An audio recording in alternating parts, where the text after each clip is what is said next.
Assalamualaikum warahmatullahi wabarakatuh. Kembali lagi bersama saya Ahmad Syahdur Ramadan. Pada video kali ini kita akan belajar tentang wireless dan DHCP server.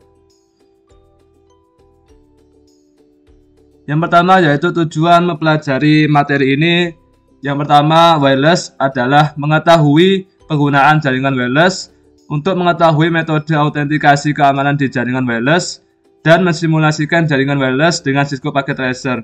Sedangkan untuk tujuan mempelajari DHCP server adalah untuk memahami fungsi DHCP server dan klien dan mensimulasikan DHCP server dan klien dengan Cisco Packet Tracer. Pengertian wireless internet. Wireless adalah jaringan nirkabel menggunakan gelombang radio seperti ponsel, televisi, radio, dan wifi laptop. Bahkan, komunikasi melalui jaringan wireless sangat mirip dengan komunikasi radio dua arah. Wireless internet adalah layanan internet yang dapat diakses tanpa koneksi kabel fisik ke komputer menggunakan internet. Layanan internet wireless umumnya disediakan oleh penyedia layanan internet atau ISP melalui router wireless atau secara lokal melalui penggunaan router wireless yang terhubung ke kabel atau modem DSL di rumah atau di kantor. Berdasarkan pengertian wireless, di mana tidak dibutuhkannya kabel atau perangkat lainnya untuk terhubung ke router, maka dengan seperti ini, semua orang bisa mengakses jaringan wireless di area tertentu. Maka, ada baiknya ketika menyiapkan jaringan wireless di satu rumah atau kantor jaringan, harus dilindungi password untuk keamanan jaringan dan melakukan pengaturan jaringan wireless.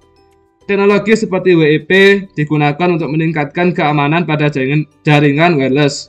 WIP digunakan untuk membuat password keamanan standar untuk mencegah akses tidak sah ke access point. Jadi, tidak semua orang bisa menggunakan wireless, hanya sebatas pengguna yang mempunyai password.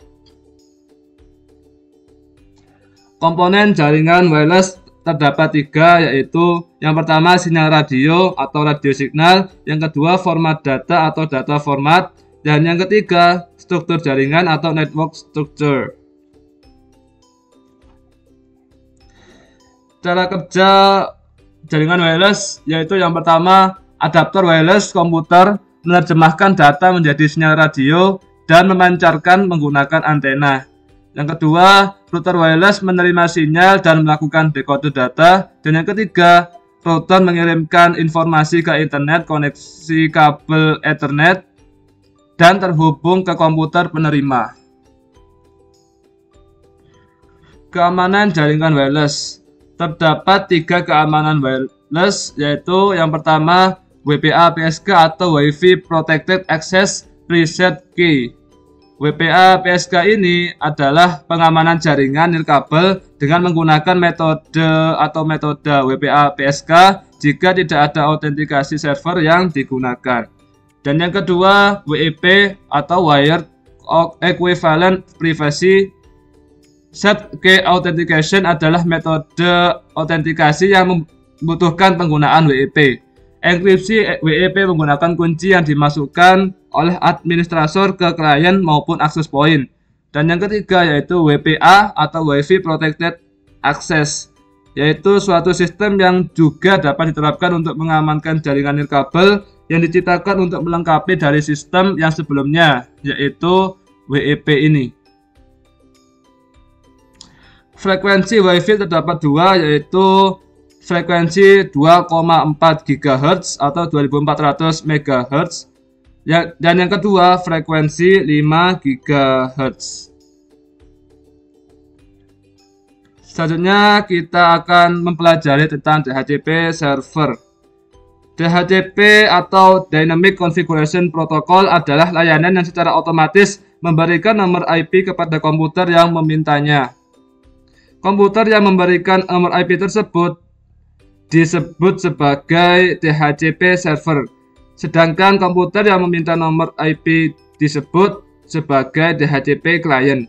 Dengan demikian, administrator tidak perlu lagi harus memberikan nomor IP secara manual pada saat konfigurasi TCP/IP, tapi cukup dengan memberikan referensi kepada DHCP server.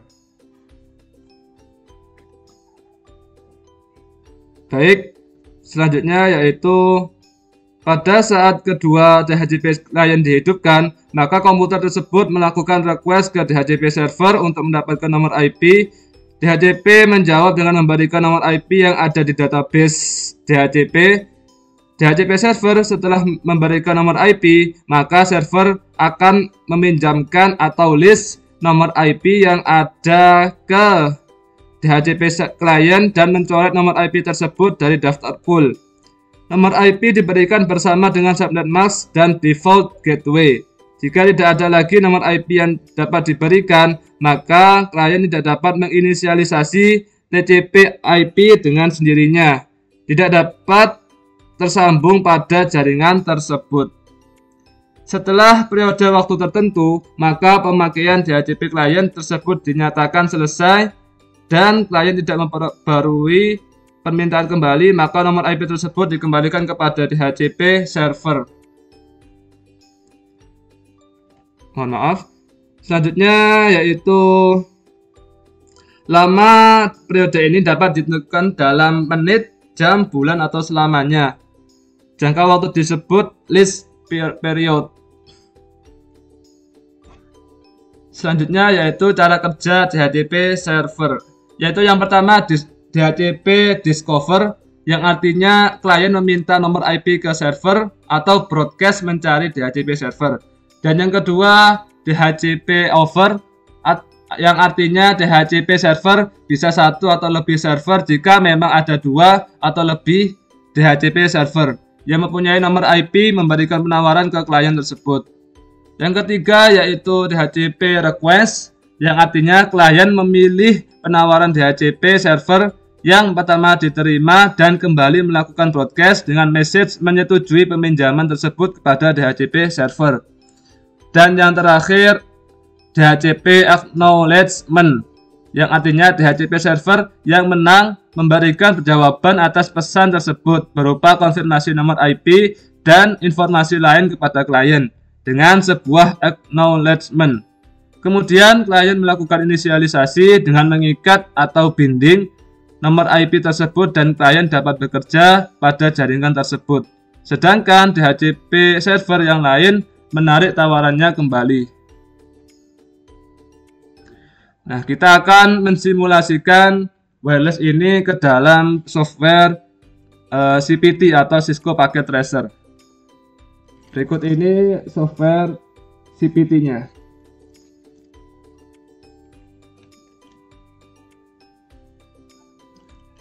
Oke, kita akan membuatnya mulai dari awal, yaitu yang pertama kita akan menambahkan switch terlebih dahulu menggunakan PT switch seperti ini. Lalu kita akan menambahkan sebuah laptop di sini. Lalu kita akan menambahkan smartphone ini, dan kita akan menambahkan akses pointnya di sini. Sebentar, saya carikan dulu akses point menggunakan akses point PT ini, akses point PT ini. Baik, selanjutnya kita akan mengganti namanya. Ini menggunakan switch 1. Ini namanya anggap saja AP1. Ini adalah AP2. Ini laptop 1. Ini laptop aja. Laptop. Lalu ini smartphone. Oke. Setelah itu kita akan menghubungkan switch dengan akses pointnya menggunakan kabel yang ini aja, otomatis saja, agar memudahkan. Oke. Jika sudah, kita akan menyeting yang ada di access point dan yang ada di device-nya, yaitu berupa smartphone dan laptop. Kita coba ke access point 1 dulu. Kita config pada port 1 dengan SSID-nya yaitu menggunakan AP1. Lalu untuk channelnya menggunakan channel 1, dan untuk akses pointnya kita akan menggunakan keamanan jaringan berupa WPA2 PSK dengan password 123456778. Jika sudah, kita akan mencoba menyeting di AP2 atau akses point 2.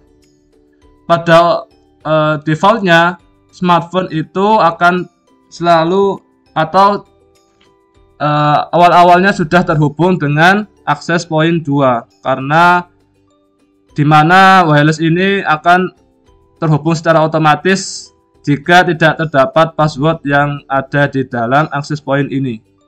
Baik, bagaimana jika tidak terhubung dan tidak selalu awal-awal terhubung, maka kita akan setting passwordnya terlebih dahulu. Kita ke port 1, kita menggunakan SSID-nya namanya AP2 dengan channelnya 6, sudah benar. Lalu untuk keamanannya tidak akan menggunakan keamanan.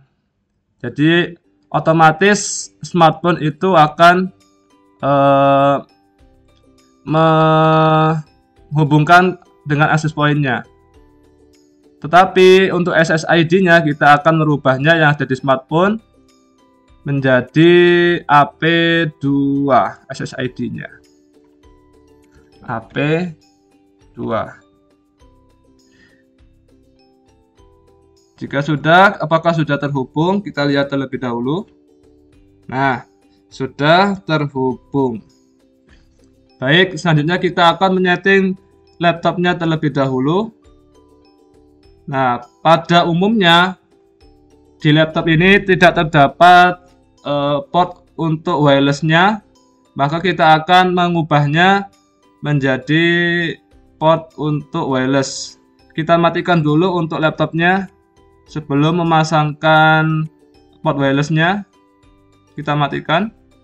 Jika sudah tidak hijau atau sudah mati, kita akan mencopot ini, port ini, kita keluarkan, lalu kita masukkan wirelessnya menggunakan ini WPC 300N. Kita drag and drop aja. Nah, jika sudah, kita akan mengkonfigurasi IP-nya. Oke, saya lupa. Untuk menggunakan settingannya, itu kita harus meng-on-kan laptopnya terlebih dahulu. Nah, jika sudah hijau, kita akan mengkonfigurasi laptopnya. Nah, di wireless 0, kita menggunakan SSID-nya yang ada di access point 1, yaitu AP1 dengan keamanannya WPA2 PSK dengan password 123456778. Oke, untuk IP-nya kita menggunakan IP statik saja, yaitu menggunakan 192.168.1.129 dan menggunakan subnet max-nya /25, yaitu 128. Oke, jika sudah, otomatis laptop dan access point-nya terhubung. Oke, setelah itu kita coba untuk menyeting IP-nya smartphone. Di sini menggunakan statik, menggunakan IP-nya 192.168.1.130 dengan subnet mask-nya /25 atau 128. Oke, jika sudah, kita coba untuk meng-ping dari laptop ke smartphone. Apakah bisa?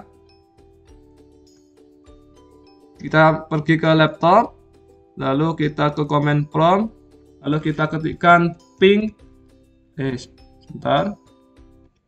ping dengan alamat IP-nya smartphone 192.168.1.130. Oke, jika tampilannya seperti ini berarti sudah terhubung dengan smartphone. Baik, untuk selanjutnya kita akan praktek mengenai DHCP server. Kita akan menambahkan server lalu dihubungkan ke switch ini. Kita cari servernya terlebih dahulu. Server.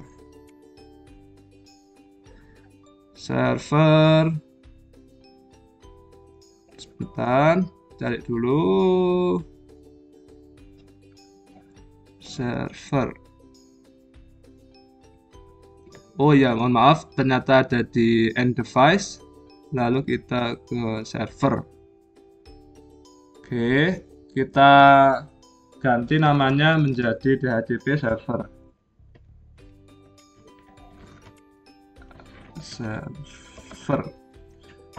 Oke. Setelah itu kita akan menghubungkan switch dengan DHCP servernya menggunakan kabel otomatis ini untuk memudahkan kita. Nah, setelah itu kita coba setting terlebih dahulu access point-nya. Kita akan menggunakan DHCP server. Oke, nanti saja kalau begitu karena belum ada. Kita setting terlebih dahulu untuk DHCP servernya